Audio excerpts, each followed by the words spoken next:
Yeah, it's mindset cafe, we all about that mindset. Gotta stay focused, never settle for less. It's all in your head, how you think you manifest. So get ready to rise, cause we about to be the best. Gotta switch it up, gotta break the old habits. Get your mind right, turn your dreams into habits. No negative vibes, only positive thoughts.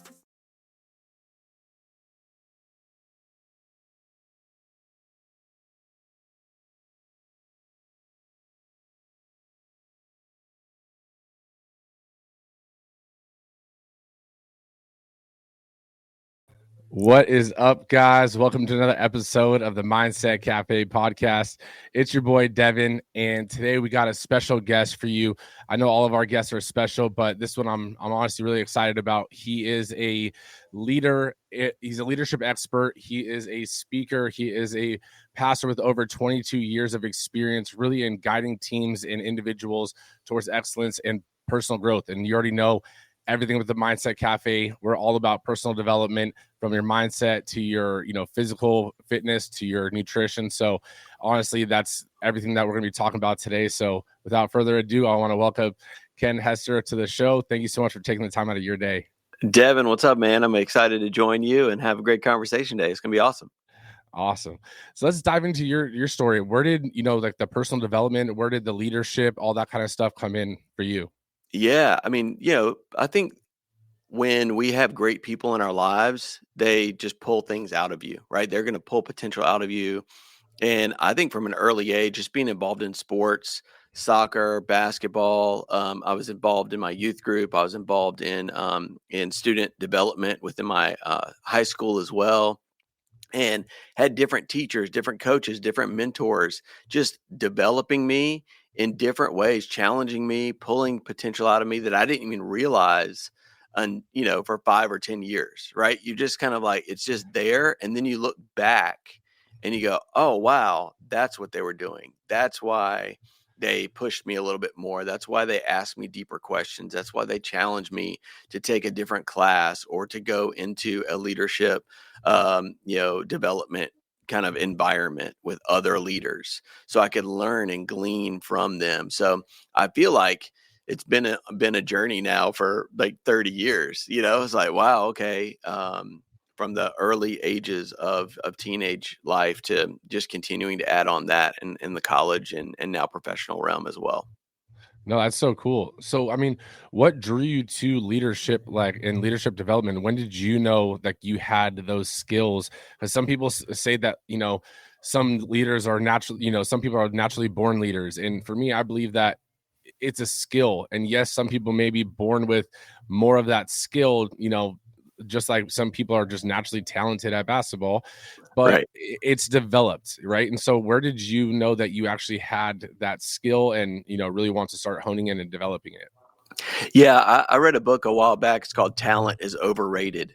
And it basically had all of this scientific data to support why talent is only it's 10% of everything. What you do, how you spend time, your intentional development plan is really up to you. And I think early on, I would again love sports. I was in sports. I actually went to University of North Carolina for sports administration. So I understood that kind of coaching, mentoring, leadership was in me. And then I would look to just develop that beyond and beyond. So I think leaders are also learners. So if you just have an appetite for learning, if you're like, let me grab a book, let me listen to a great podcast with Devin, right? Let me like always be gathering information. I call it the ABCs, right? Always be collecting, right? Always be collecting. And if you're collecting that leadership mindset, if you're collecting just different ways to understand and apply and learn and fail, because I feel like leadership is a lot of failure as well. You're learning what not to do.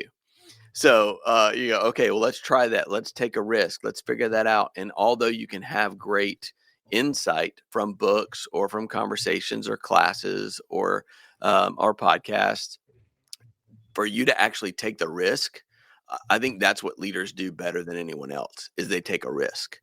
And they're not just going to go, okay, well, I'm not going to take that risk because I might fail. They're going to take the risk knowing that it could lead to failure. But even in failure, it's an opportunity to learn and get better. No, that's so awesome. So, I mean, you learn that you have this skill and you really start, honing in on it, and you understand that, learning is part of the leadership role, right? And then there comes a time when you get into the corporate space with managing franchises, and everything like that. What was that transition point? Where was that opportunity, kind of shift? The reason I'm interested in it too is, besides the Mindset Cafe, we actually, me and my business partner actually have a gym, and we actually launched the national franchise and everything like that. So amazing. Just curious for you, where was that transition point?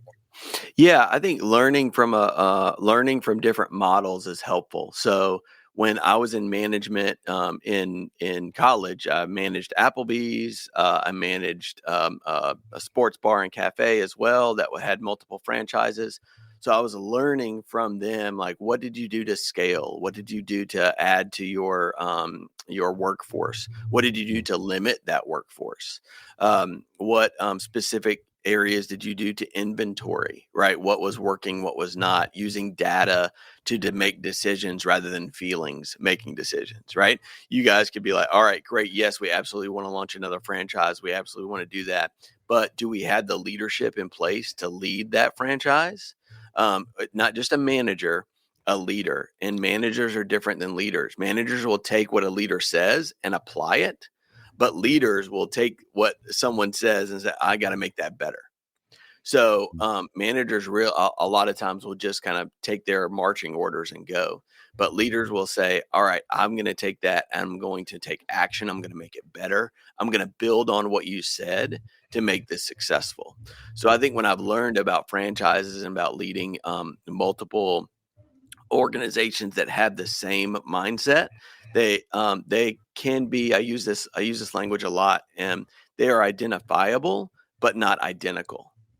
So you can walk into your gym anywhere, 8 gyms, 10 gyms, whatever it is, and you're going to have probably similar equipment, but you're going to have the same brand.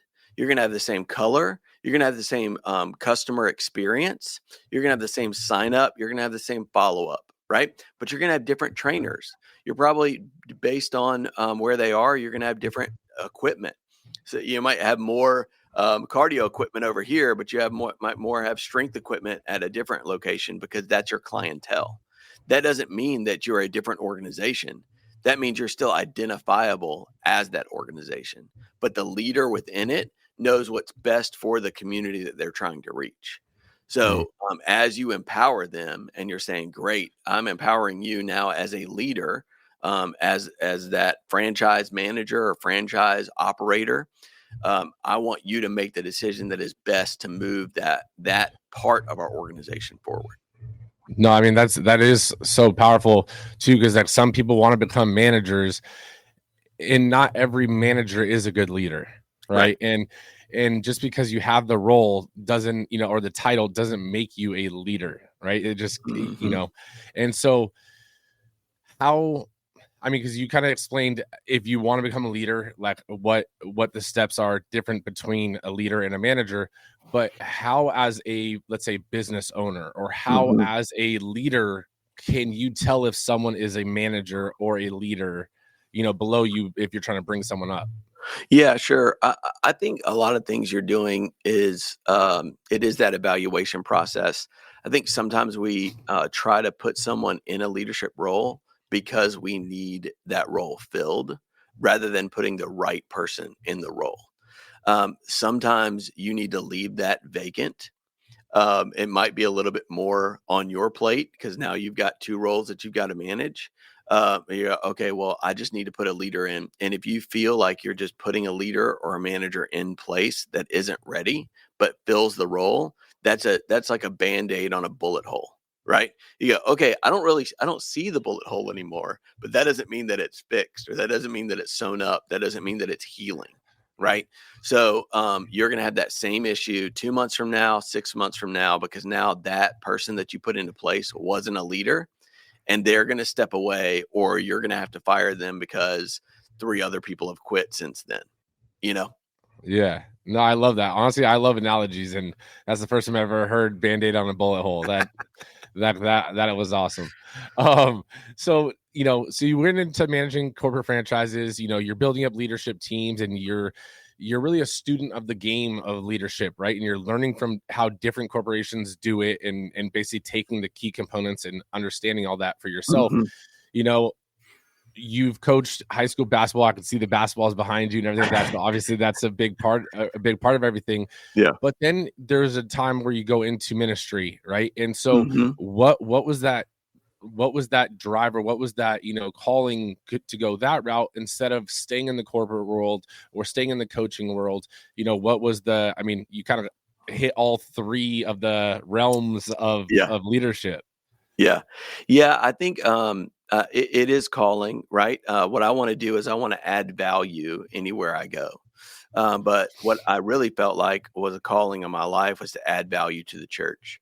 I see a lot of times businesses and organizations run better than the church, and I go, why is that? I don't, I shouldn't have a better experience at Starbucks or at my gym or at my favorite restaurant than I do at my church. What's the disconnect? And what I realized is the disconnect is leadership development, and that gap that is there. Where as nonprofits, and I work with other nonprofits as well, the issue that they have mostly is what I just mentioned with management, right? Management and leaders.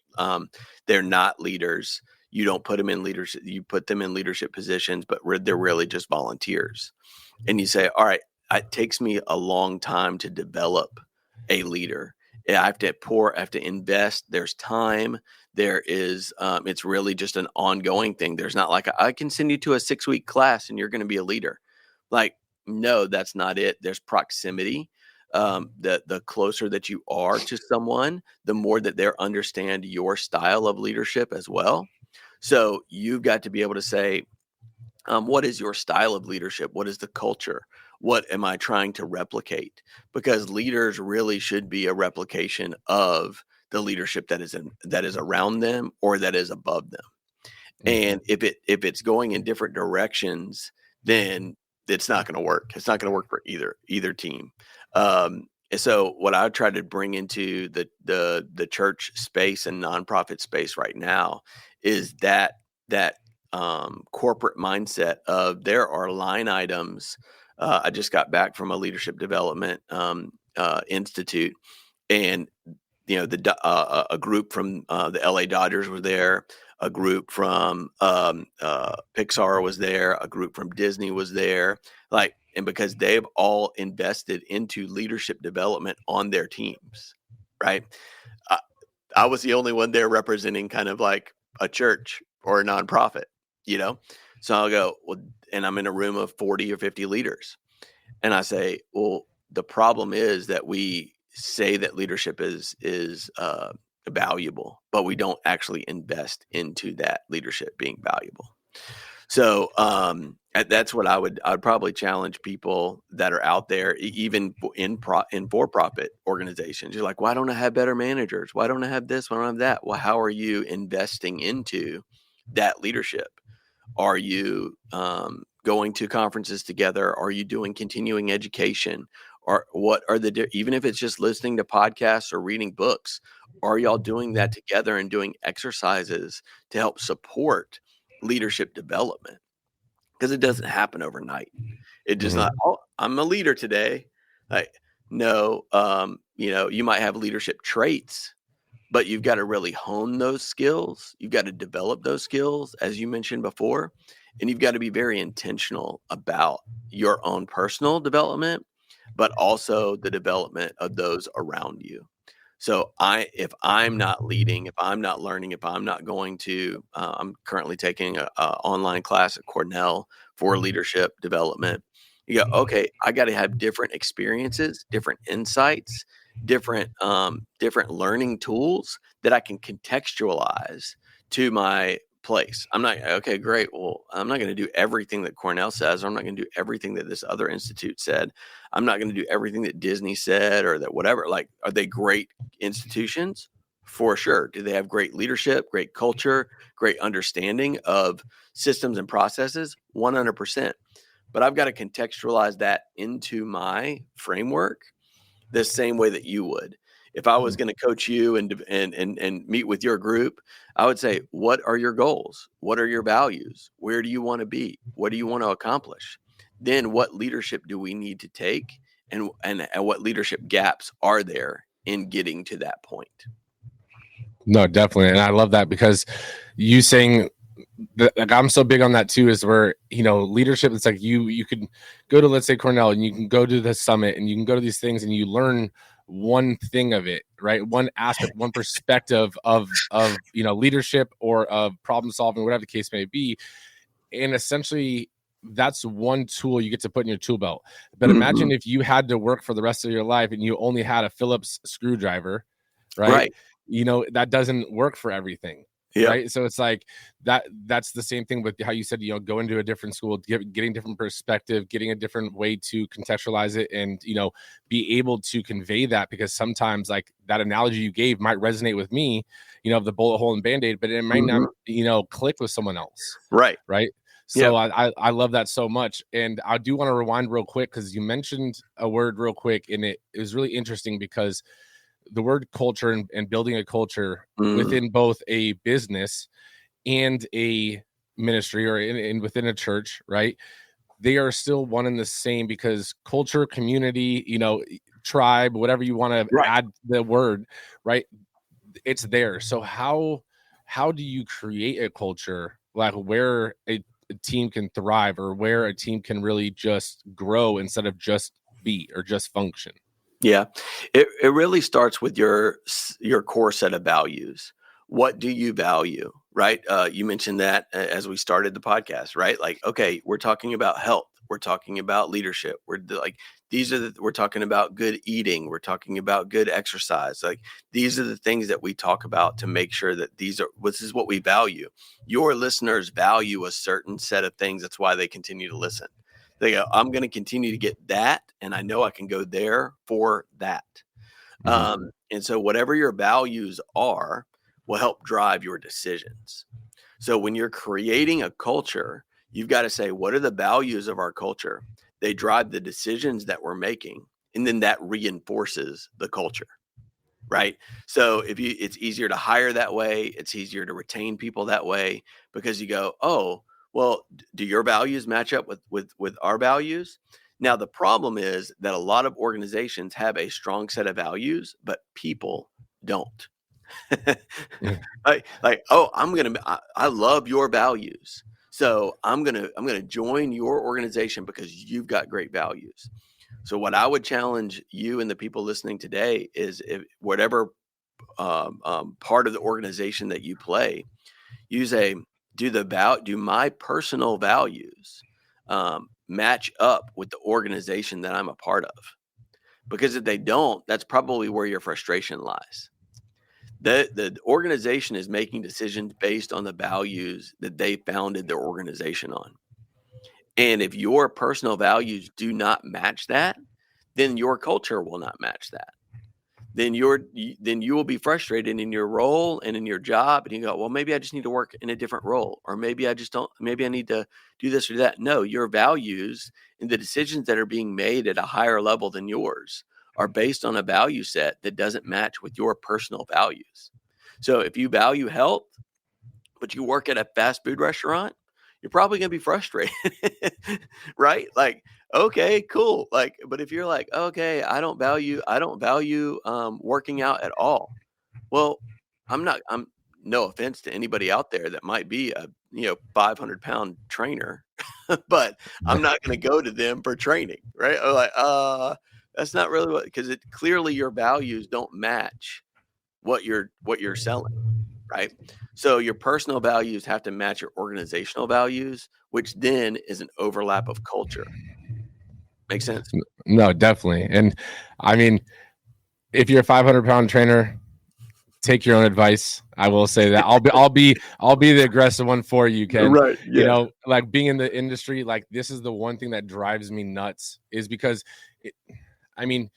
even in your space, like with ministry and stuff like that, like people can preach the word and do so, but it's what separates the two of, a great, Correct. minister and a, decent one that just knows how to recite the word.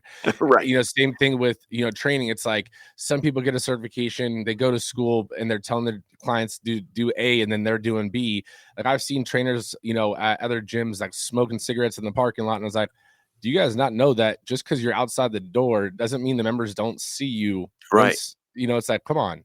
Yeah. So, just a little side tangent, but Yeah, no doubt. 100%. That is like live, and I think that's a problem with churches as well. Like even the values that are said, right? They might be said values, but they're not practiced values.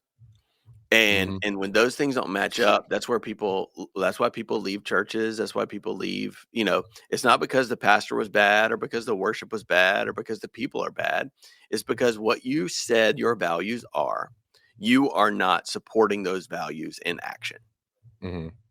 Exactly. And it's like, I'll go, oh, your value is a great, at Chick-fil-A or whatever it is like the best chicken sandwich. Okay, well, if I go to Chick-fil-A and I order a chicken sandwich, they go, we're out of chicken. Well, then your decisions did not match with your values. I've never gone to a Chick-fil-A and then been out of chicken. You know what I mean? Like yeah. Every decision they're making is based on the value of we will have the best chicken sandwich. I mean, Chick-fil-A is actually a good example of like a culture and sticking to their core values. Like the craziest thing as a restaurant, especially as a fast food restaurant, right? To be closed on Sundays because the founder, said that's family day, and till today, right? That is still a thing. Like that blows my mind, and it's like that's a huge example of culture. Or even Starbucks. I read the book. It's not about the coffee. It was about the CEO and about the whole foundation. And honestly, like I'm not a huge coffee person, but like I definitely grew to like the whole culture of Starbucks. And I think that it really comes down, like you're saying, to self-awareness, right? You have to be aware of self to be effective. Be an effective leader, because you need to place yourself in the right place, right? And instead of just filling someone's role, like you were saying, almost on the flip side, instead of just becoming a manager over here just because it's better than not doing anything, it's like sometimes you also need to know your worth in everything as well, right? Now how can leaders, and I know we kind of briefly touched on this in terms of the business owner, right? But how can leaders balance their personal growth while still focusing on serving their team? That's a great question. I think having a personal development plan, again, I think we have organizational plans or business plans or anything, but when it comes to our personal life, we don't have a personal development plan. What do you want to accomplish? What do you want to accomplish in your finances? What do you want to accomplish in your family? What do you want to accomplish physically? What do you want to accomplish in your faith? Right? Like whatever those things are, lay out what your personal development plan is, what your action steps are for that. And then you'll be able to be more successful in your leadership or management role. Because if I'm not challenging myself, then I don't set a good example for anybody else, right? But people also want to, they're inspired by leaders and they want to follow leaders that they want to be like, right? So if my finances are in order and somebody comes to me and they're like, hey, I'm going through a rough time, I'm not sure, whatever. I'm like, yeah, man, what do you need? You need $300, $500? What do you need? And they're like, oh yeah, it could really help me out if I did. Okay, here you go. Here's $500. And they're like, what? I mean, it's in their brain. That is like the most ridiculous thing that they've ever heard of. And I'm going, I've managed my finances to a place where I can be generous and it doesn't bother me. And so now they're going to come to me for financial advice. Right. They go, wait, so how did you get to the place where you didn't have to do that? Okay, great. Or if I'm working out, I had a guy text me today. He's like, hey man, where are you working out? And I'm not talking to him about working out ever, but he can see that's a value, right? It's like, okay, cool. Yeah. Let me see if I can get you a guest pass or whatever it is. Right.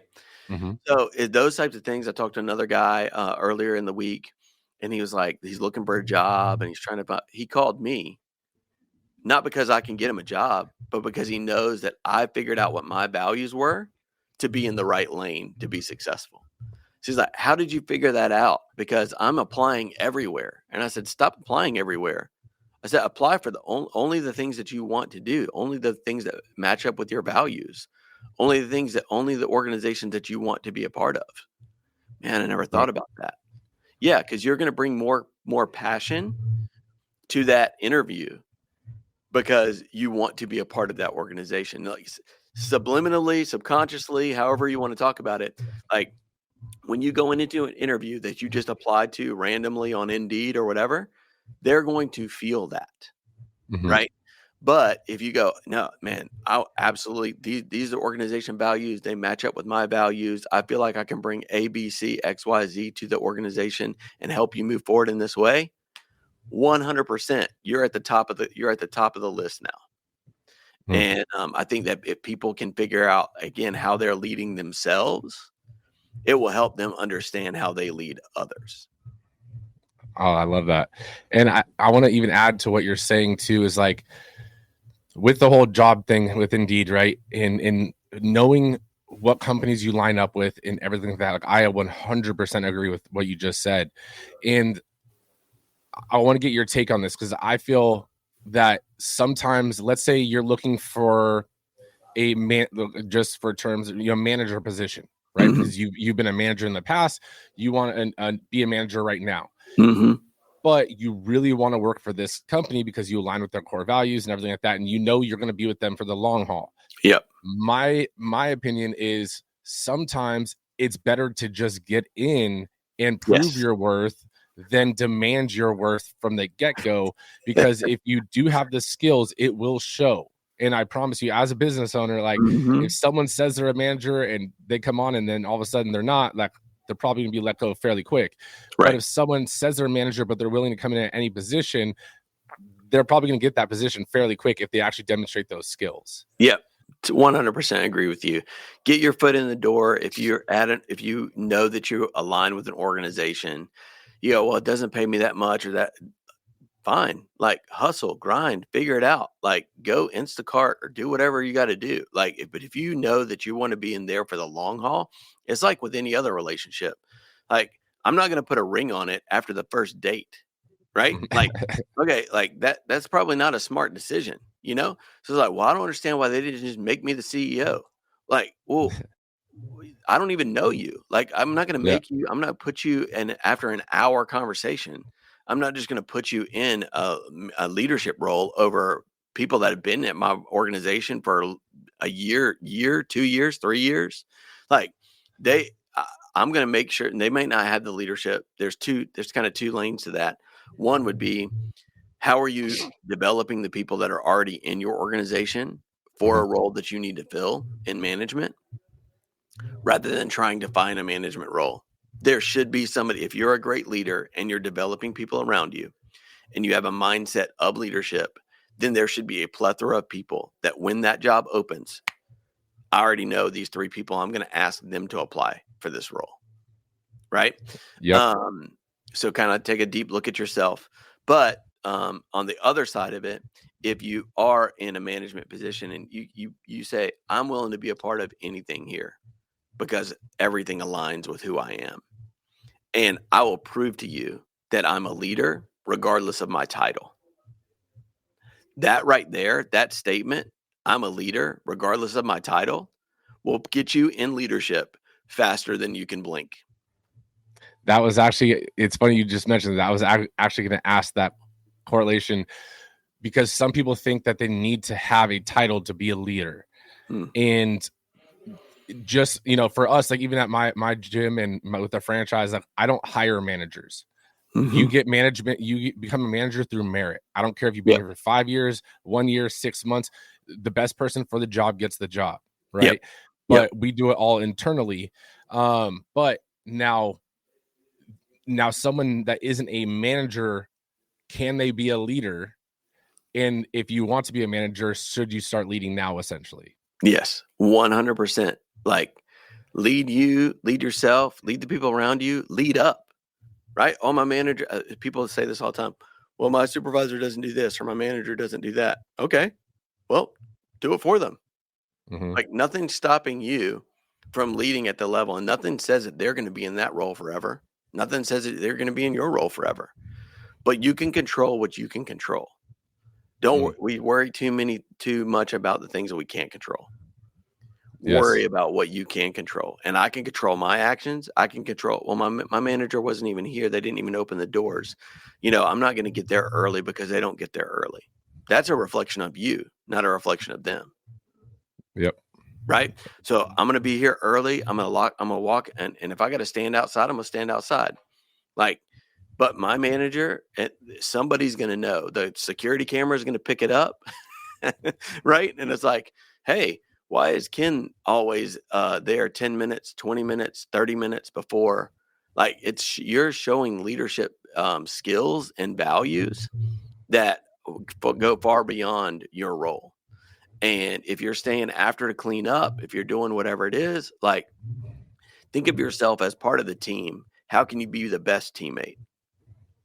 And a team that what I love about sports as well is that there really are no leadership positions, right? But there are, when you look at, I'm a big basketball fan, obviously coach basketball and all that. So I was like, all right, well, there are 2 guards, typically 2 forwards and a center. There's a multiple, ways you can split that up, but ultimately that's your traditional set. Is leader on any of those titles? No. Right. But they self-determine who the leaders are on the floor. And those leaders are based upon the actions that they take, not on the words that they say, or not on a C being on their jersey or whatever it is. It's like, no, they're a leader because of the actions that they take. And it's not about the role that they play their role. They play their role really well, but they lead because of the actions that they take. No, that is so true. Now, I do want to ask, as a pastor, right, and everything, and having the ministry and everything, you're still a leader, and it's a different type of leadership in a sense than business, but not by much, right? And so how do you integrate, or how would you recommend integrating, I guess not recommending it if you're not religious, but how do you integrate faith-based principles into leadership without alienating diverse teams, or even for yourself, with the ministry? How do you convey leadership with faith-based principles? Yeah.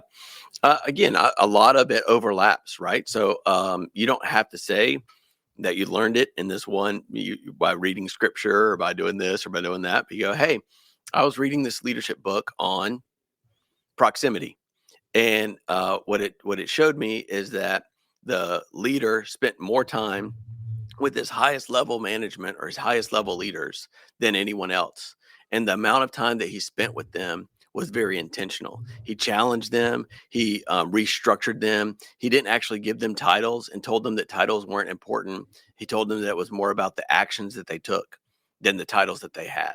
And so all the things that I just talked about for the last 20 minutes with you were all faith-based principles based on Jesus and his disciples.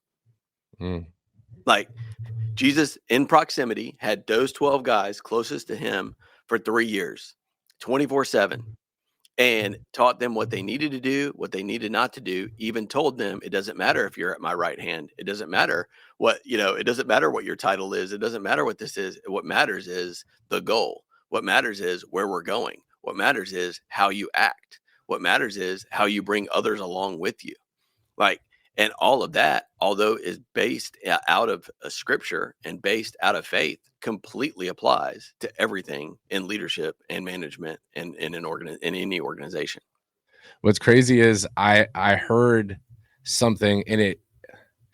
I'm not saying it's true or not true, right? Because I don't know, but like you were saying with your example, someone had mentioned that, majority of leadership and majority of these, life principles that we read in these other books, and, it has a different context or different, it's a Starbucks book or whatever the case, right? Right. a lot of it is based off of, scripture and Mhm. stuff, and it's just regurgitated and reworded so that, again, like you were saying, a lot of the examples you mentioned were all faith-based, but you didn't have to put, the name Jesus. You didn't have to put disciples. You didn't have to. So like eliminating or changing the words doesn't change the core value and the core message that it conveys. But how kind of going back to what we talked about earlier, like great pastors or great ministers versus okay ones, it's like the okay ones need to use those words to let people know that they have Mhm. something to say, that it's important. Right. The ones that are great can switch it up and change up like you've done thus far, and almost like give you that, like, what's it called when you're teaching someone and they don't know that you're teaching them, reverse psychology, Right. Yes. Yeah. in a way. And so I think that is so interesting too, because the scripture and everything is, there's so many messages in there that it really makes you think. It's like, man, I could just get all of the lessons if I just read the Mhm. book, and Right. internalize it and stuff like that. What are your thoughts on Well, that? I think too, it's like, what made Jesus so great is his ability to connect with everyday people. Mhm. So the parables that he told, the stories that he told, were very real life examples, right? They were to the shepherds, they were to the tax collectors, they were to the fishermen, they were to the people of that time and era and culture. He wasn't confusing them with all of this, hoopla, or big words, or things that people didn't understand. He was like, let me just tell you how it is and how this applies to your life. Mhm. So if you want to go deeper, then go deeper. But I need you to start at a level where you can start at. And I think that, again, that applies to every organization. Have your onboarding start with what they can handle, right? Like, what can Yes. a new employee handle? Great. Don't expect them to be incredible on their third day. They're going to need some runway. They're going to need some time to take off. They're going to need some time for success. They're going to need some time to fail. And that's okay. And if you can come alongside them and encourage them along the way, then that will help them be more successful in the long term. But yeah, I think that those leadership principles. Uh, Again, you read John Maxwell. All of that is, his 87 books that he's written are all leadership principles, Mm-hmm. primarily based in scripture, right? I just read a 9-figure mindset, and Brandon was talking about a ton of the things that he learned are based off of his faith principles and based off of even John Maxwell's books. And so I'm like, oh, okay, like these are things that you don't have to be so upfront with it that it turns people off. You don't have to be like, okay, well, found in Luke 27, it says the leadership, da da da da da da. Like, no, just talk to people like people, right? Yep. And if they want to ask, where did you learn that? Tell me a little bit more about that. You can, as you build a relationship with them, as you build community with them, as you connect with them, you'll know when the right time is and when the wrong time is to lean in and share those ultimately faith value principles that you've built in your own life. No, I love that. And it's the crazy thing is I'm actually reading the 9-figure mindset right now. So when you Right. said So that, I was, you get it. You totally I, understand. yeah, right. When you said that, I was like, it can't be the same one. And then I was like, yeah, it's the same one. That is crazy, So I like to wrap up with one question, and this question, I know you didn't get it before because I want what first comes to mind, the authentic answer, right? Mhm. So on Ken's legacy wall, mind you, this is not a tombstone. This is your legacy wall, right? I have to say that because there's been a handful of times that Oh people yeah. start off with loving father, and Right. it's like, hold on, it's not supposed to be dark. Let's rewind that, Yep. So on your legacy wall, what is the one lasting message that you've learned through your life's journey, right? Your experiences, the things that you've been taught, things you've read, that you would leave for the up and coming generations? Um, I would probably say invest in people, because that investment never returns void. Mm, I like that. That was the first. Can you explain it a little bit? I mean, I So get yeah, it. I love for that. sure. Yeah, I mean, and when I say invest in people, because you have to include yourself in that investment Mhm. process, right?